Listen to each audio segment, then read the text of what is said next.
Welcome back. Today, we're looking at a cultural critique of the Wicked film, arguing it's woke propaganda and really zeroing in on that whole sex cardigan controversy. Yeah, and this piece is sharp. It definitely identifies a real tension point there between, marketing and intent. But I think the rhetoric, it sometimes gets in the way of the insight. I agree. We have a huge opportunity here to refine the delivery so that the core argument, which is strong, can land with a much wider audience. Absolutely, because there is a moral inversion happening, and we want everyone concerned about that to hear the argument, not just people who are already on board politically. Which takes us straight to our first point, refining the tone for broader cultural resonance. Right, so you use phrases like woke nightmare adaptation, or you refer to a left-wing agenda. I get it, but the weakness here is that this kind of language is it's immediately polarizing. It is. You risk losing readers who actually agree with your main point, that, sexualizing kids' content is a problem,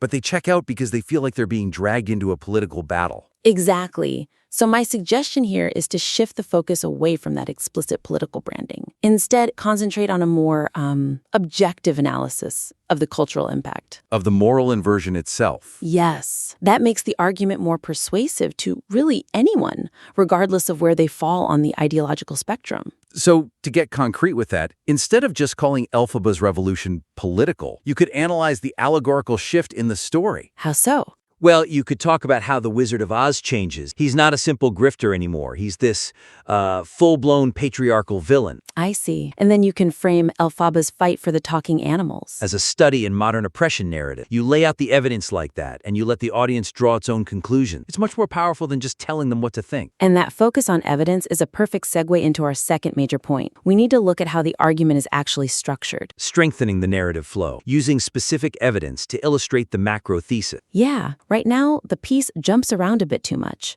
It goes from these huge, high-level accusations straight to, tiny costume details. And the weakness there is that the reader gets lost. The connective tissue is missing. It is.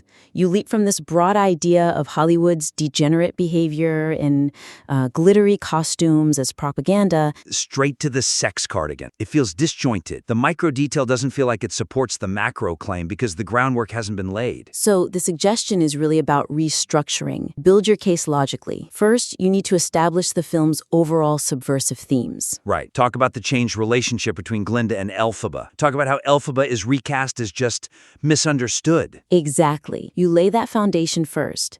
Then, the sex cardigan and that implied intimate scene, they become the knockout punch, the final visceral proof of your initial claim. It becomes the ultimate piece of evidence. Yes. So, for a concrete example of that structure, have a dedicated section that just outlines the narrative changes. The whole affair between Elphaba and Fiyero, Glinda thinking they're dead. All of that. Make the subversion crystal clear. Make it clear first, then you transition to the media's reaction and the designer's defense. That way, the cardigan isn't just a random detail, it's the payoff. Okay, that makes a lot of sense. Which brings us to our final point, which is about tackling the counterargument. I think there's a missed opportunity here. I agree. Deepening analysis by directly engaging with counterarguments. To really maximize credibility, you have to do more than just mention Paul Tazwell's defense of the cardigan. You need to deconstruct. Right. Now, the piece notes his rationale, that it was an organic decision, a kind of protective robe for Elphaba, consistent with her weaving her own clothes.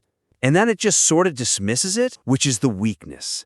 It misses a chance to really strengthen the argument. So the suggestion is to directly challenge the cognitive dissonance there. What do you mean by that? Well, on one hand, you have the production's very sophisticated, character-based rationale, this idea of silent storytelling about who a character is. Okay. But on the other hand, you have the media, like People magazine, and the studio's marketing team calling it a sex cardigan. You need to lean into that contradiction. That's where the real hypocrisy is.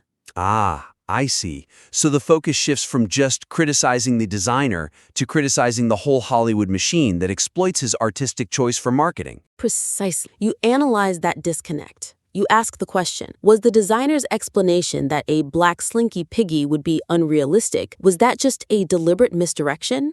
Or is the hypocrisy really in how the studio markets that practical choice as something purely sensual? That's a much more nuanced and powerful argument. It is.